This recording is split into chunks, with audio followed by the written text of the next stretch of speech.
Bonjour! Dans l'atelier d'aujourd'hui, je vous propose de réaliser des cartes, plus particulièrement d'utiliser des rubans pour fabriquer des fleurs sur des cartes. Alors vous allez voir que cet atelier peut être réalisé aussi bien par les adultes que par les enfants. Commençons par plier une feuille de papier en deux. J'utilise ma planche Scorpal tout simplement parce que cela me permet un pli beaucoup plus propre. Voilà, une fois que ceci est fait, ceci sera la base de notre carte. Avant de couper, j'aimerais vous montrer quelque chose. Vous voyez que pour que notre carte soit une carte, il faut que le rond ait ici la possibilité d'être rattaché de façon à ce qu'elle puisse s'ouvrir et se fermer. Si vous coupez complètement, vous aurez un rond, mais vous n'aurez pas une carte qui s'ouvre. Nous allons donc éviter de découper de ce côté-ci. J'ai placé mon compas-cutter à 6 cm. Je vais maintenant, donc vous voyez qu'il y a ici le côté coupant et ici il y a la pointe. Je vais donc placer la pointe, mais je vais décaler le côté coupant puisque nous voulons justement cette petite partie de façon à ce qu'il se tienne, à ce que la carte se tienne. Et je vais donc maintenant simplement découper mon rond. Si besoin est, faites tourner comme ceci.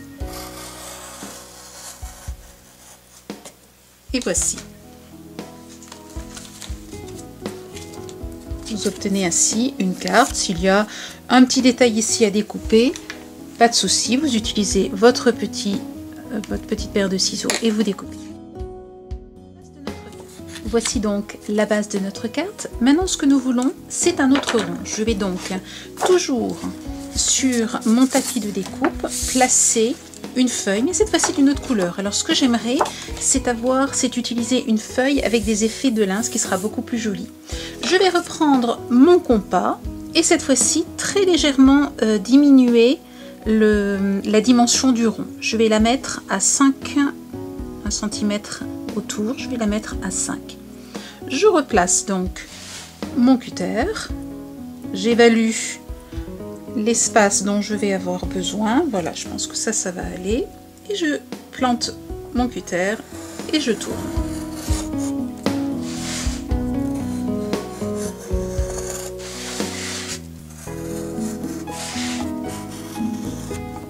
Et voici.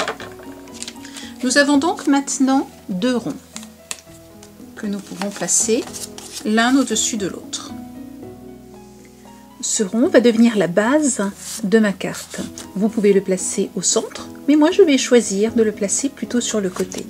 Ce que j'aimerais maintenant vous montrer, c'est comment réaliser ces petites fleurs. Avant de commencer, vous allez imaginer le motif que vous allez décorer. Je dessine donc ce qui sera tout à l'heure plutôt du feuillage. Puis je me dis que, tiens, ma rose, je vais la mettre ici de façon à légèrement cacher le trou que j'ai fait avec le cutter compas. Je vais faire une petite fleur de ce côté-là et une autre de ce côté-là. Commençons par la rose. Vous voyez que j'ai dessiné un rond. Je vais maintenant dessiner 5 petits traits à peu près espacés d'égale distance. 1, 2, 3, 4, 5, j'ai bien les 5, un petit au milieu, et je vais donc avoir ma base pour ma rose. Pour pouvoir réaliser ma rose, j'ai besoin de ces points de repère, mais je ne veux pas avoir les traits au crayon. Je vais donc remplacer mes traits au crayon par des trous. Ces trous, je les réalise grâce à un tapis de piquage. Alors vous allez voir dans la boutique, il peut y avoir différents types de tapis de piquage. Ceci est un outil de piquage. Attention à ne pas confondre avec l'aiguille que nous avons utilisée pour le feutrage, pour la laine à feutrer. Ce n'est pas le même tapis, ce n'est pas la même aiguille. Mais vous trouverez différentes couleurs et différents tapis dans la boutique. Ne vous inquiétez pas, ce qui est important, c'est surtout qu'ils soient denses de façon à piquer facilement, vous voyez, à pouvoir faire des trous. Vous allez voir que nous allons nous en servir un petit peu plus tard donc dans cet atelier. Une fois que j'ai réalisé ces trous, eh bien je peux gommer maintenant mes points de repère. J'utilise maintenant une aiguille et un fil de couture et je vais tendre donc des branches entre chaque trou marqué ici donc sur mon dessin. Attention, ça c'est le centre de mon rond, à ne pas confondre avec les petits trous qu'il y a autour.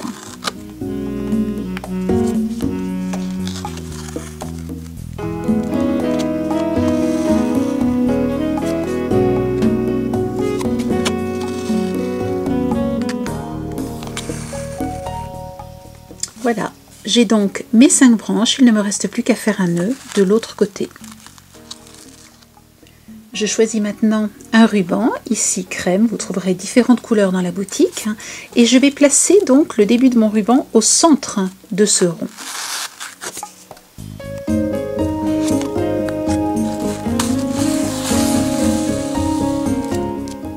Pour maintenir mon ruban, je vais placer simplement un petit adhésif sur le dos de mon rond. Me voici donc avec au centre mon ruban, donc l'aiguille est passée par ici. Ce que je vais faire maintenant, c'est tourner mon aiguille sur elle-même de façon à ce que le ruban vrille. Une fois que cela est fait, eh bien c'est un jeu d'enfant. Il suffit de passer l'aiguille tantôt sous le fil, tantôt sous, et faire tout le tour donc de notre rond.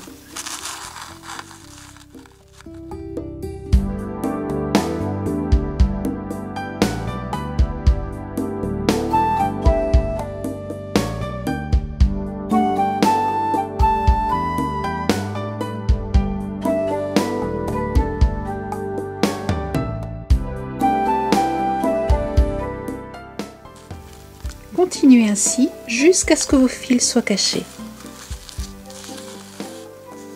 Lorsque vous avez terminé, eh bien repassez votre ruban à l'intérieur de la rose de façon à pouvoir le bloquer.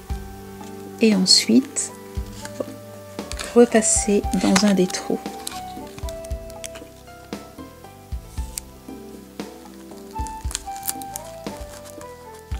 Voici 2 autres exemples de roses dans d'autres coloris. J'aimerais maintenant réaliser une autre fleur et c'est plus particulièrement celle-ci avec des pétales, vous voyez, que j'aimerais vous présenter. Je commence donc par choisir le centre de ma fleur. Je vais par exemple prendre cette demi-perle autocollante, je vais la coller ici. Et tout autour, à nouveau, je vais imaginer, alors cette fois-ci c'est pas autour du rond, c'est autour de la perle que je vais faire 5 trous. 1, 2, 3, 4 et 5. J'ai choisi cette fois-ci un ruban rose vif. Je vais donc passer mon aiguille sans tirer jusqu'au bout. Et pour réaliser la boucle, je repasse donc l'aiguille dans le même trou, je vais jusqu'au bout. Et cette fois-ci, pour marquer mon pétale, de façon à ce que mes pétales aient tous la même forme, ce que je vais faire, c'est placer un crayon à l'intérieur du pétale. Que je retire donc délicatement, ce qui me permet d'avoir des pétales de même taille. Et je vais faire la même chose de tous les côtés. Je sors d'un côté, je fais la boucle, je rentre dans le même trou, et ainsi de suite. Et j'obtiens ainsi mes 5 pétales. Maintenant, je vais utiliser à nouveau mon outil de piquage et je vais faire un trou entre chaque pétale.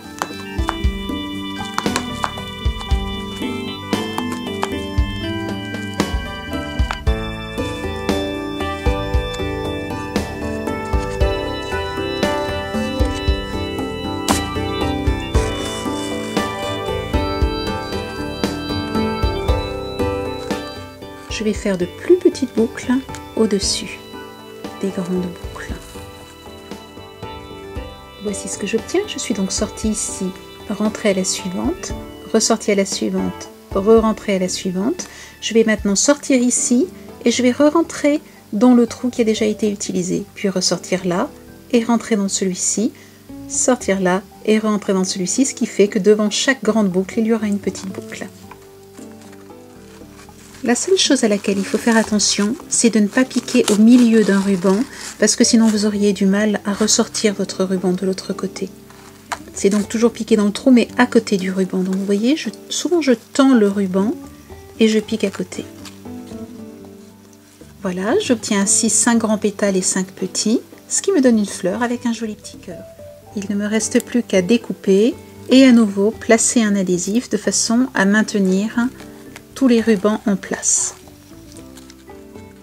Je vous propose maintenant de réaliser une troisième fleur et c'est ce type de fleur que nous allons maintenant réaliser. J'ai à nouveau ici tracé donc un rond. Je marque 1, 2, 3, 4, 5 traits et je vais à nouveau trouer 1, 2, 3, 4, 5. Et vous l'imaginez, je gomme. Ah, j'ai oublié le point central. Il faut que je rajoute le point central.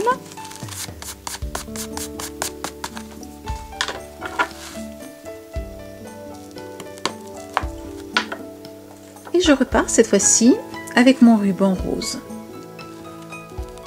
Et je viens ici. Alors, je fais attention à mon ruban. Hop, et je viens ici en bas. Donc, ce qui est important, c'est que vous allez sortir donc ici, rentrer là, passer dessous, venir ici, re-rentrer là, passer ici, re-rentrer. En fait, vous allez toujours travailler l'un en face de l'autre. Vous allez trouver sur le tutoriel ce dessin-là avec des lettres et je vous donne toutes les étapes à faire si jamais ici c'était un petit peu rapide. Si votre ruban se tourne, voici comment procéder. Vous tendez le ruban, vous le mettez comme vous souhaitez l'avoir et vous allez tendre ici et tourner derrière. Vous voyez? Et là, hop, il se met comme vous le désirez. Voilà, lorsque vous avez terminé, vous allez venir tendre de ce côté-ci. Voilà. Alors, au cœur de votre fleur maintenant, vous pouvez tout à fait continuer et utiliser des petites perles ou vous pouvez utiliser, c'est ce que j'ai fait en fait sur la carte que je viens de vous montrer ici. J'ai utilisé de la peinture pailletée et j'ai simplement mis donc une goutte au centre. Je ne vais pas le faire maintenant puisque je veux continuer à travailler sur la carte et je ne veux pas la salir, donc je le ferai tout à l'heure. Nous avons maintenant nos 3 fleurs, alors ce que nous aimerions c'est rajouter de la verdure. Comment faire ?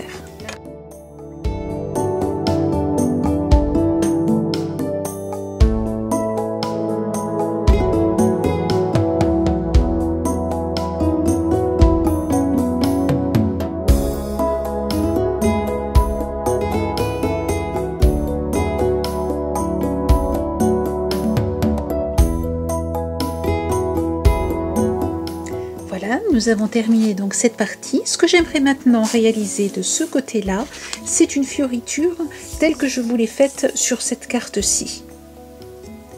Comment faire?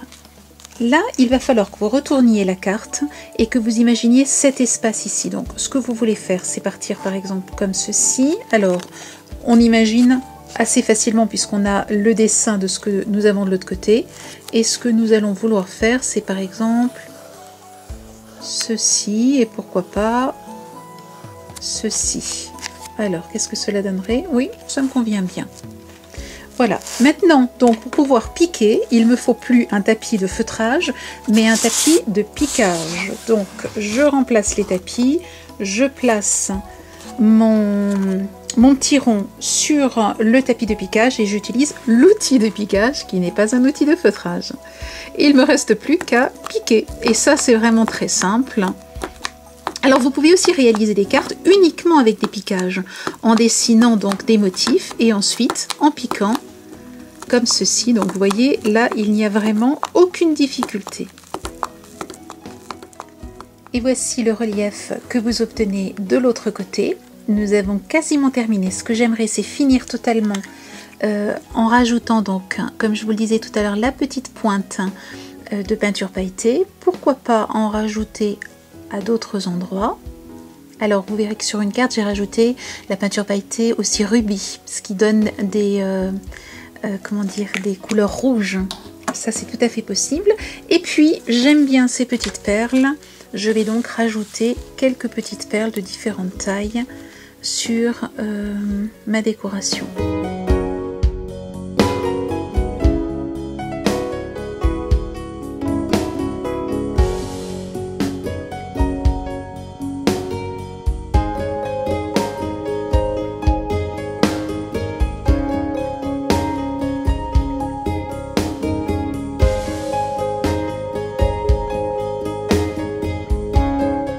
Voilà, ma carte est terminée, j'ai simplement rajouté ici un nœud. Laissez-moi vous montrer les autres réalisations. Voici une carte cœur que je vous ai présentée plusieurs fois durant l'atelier.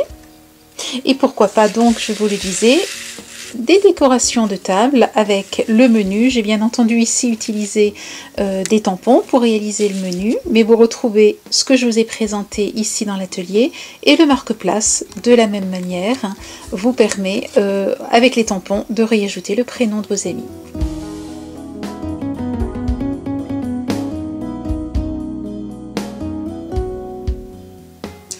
Vous voyez que cet atelier n'est pas difficile à mettre en place, aussi bien pour les adultes que pour les enfants. Vous allez ainsi pouvoir décorer votre table, créer des marque-places, créer les menus. Eh bien, je vous souhaite de bien vous amuser et de passer une belle semaine créative. À bientôt, au revoir.